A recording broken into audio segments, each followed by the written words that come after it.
Okay, this is my final speech. Here's my audience. We have a grand total of 5.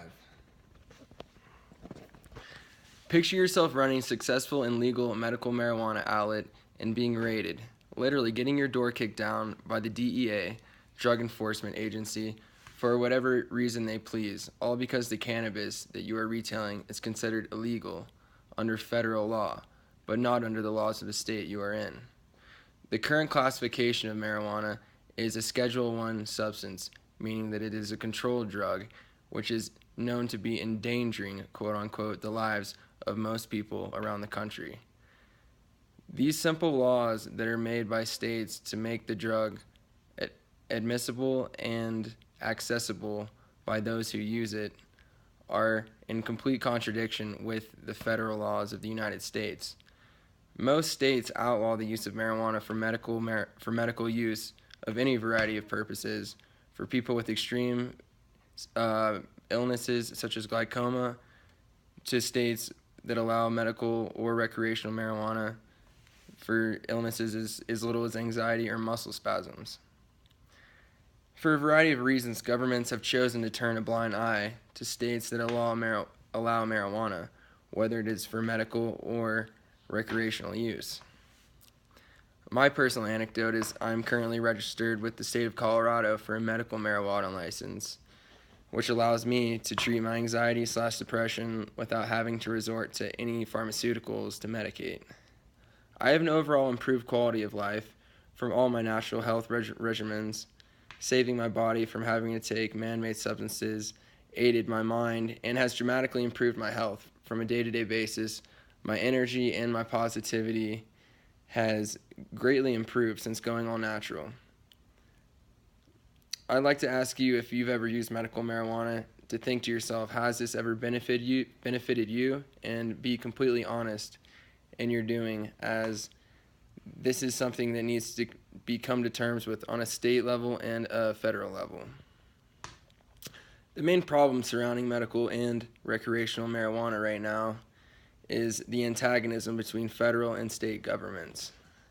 This has had a huge impact on the researchers trying to study marijuana and figure out the causes behind people who use and sell medical marijuana, which live in fear due to the strict federal laws that completely contradict those in legal states.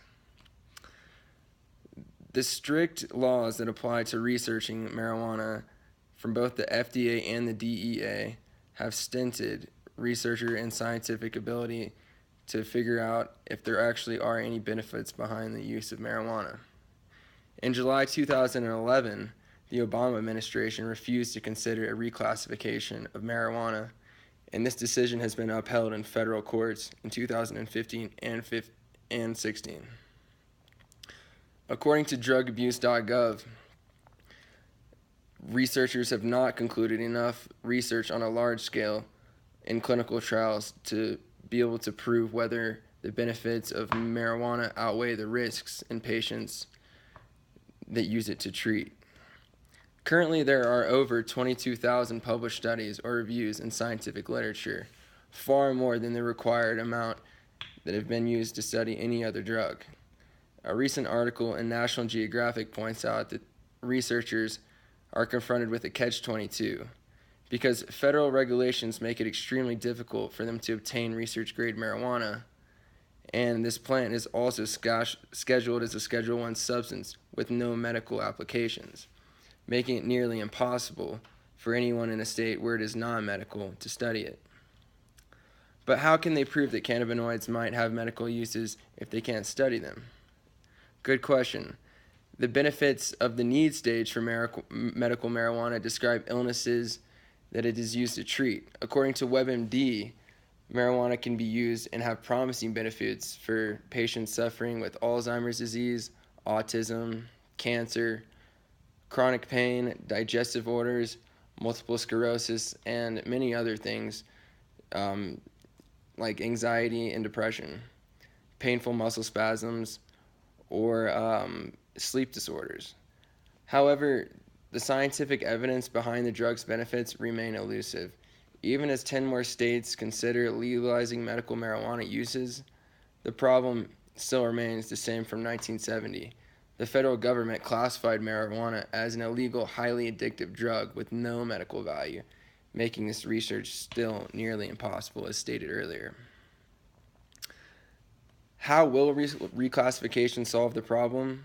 Well, Scientific American article says that reclassification of marijuana to a Schedule 2 or 3 drug will make it much easier to study. Drugs such as oxycodone and Percocet are currently rated a Schedule 2 substance and much easier for scientists to study, although the likelihood for abuse is similar as it is in the eyes of the government for marijuana. Reclassifying marijuana to a Schedule 3 drug would make a prescription still necessary, such as for things like antibiotics, but it would also be much easier and not have the same consequences of more highly scheduled substances. In other words, marijuana as a Schedule 3 drug would no longer make it the devil's lettuce, per se. If you were to visualize this, just see researchers being able to study marijuana and see the good behind it, it will allow us to make an informed judgment about the actual science behind the medical use of it without the same scrutiny by the federal government and the same scrutiny that current patients face. Since the election, it seems likely that the Trump administration will also reject reclassification. During the campaign, Trump indicated support for medical marijuana, but his advisors, like Chris Christie and Rudy Giuliani, who see marijuana as a source of crime, have been very much against legalizing marijuana for any purpose and could persuade him to change his mind. The only action that we are left with, and the only option that we have to take, if in support of marijuana, would be to go to your local government or contact your local congressperson, start a petition, support organizations like NORML, the National Organization for the Reform of Marijuana Laws, which are trying to create more sensible policies for the medical use of marijuana. Also, lastly, you could write a letter to the medical marijuana registry in your state. These are all sensible and easy ways to help get this drug scientifically researched so we can all be informed about marijuana and how it is helping or hurting us. My audience is still present. All five. All right, thank you.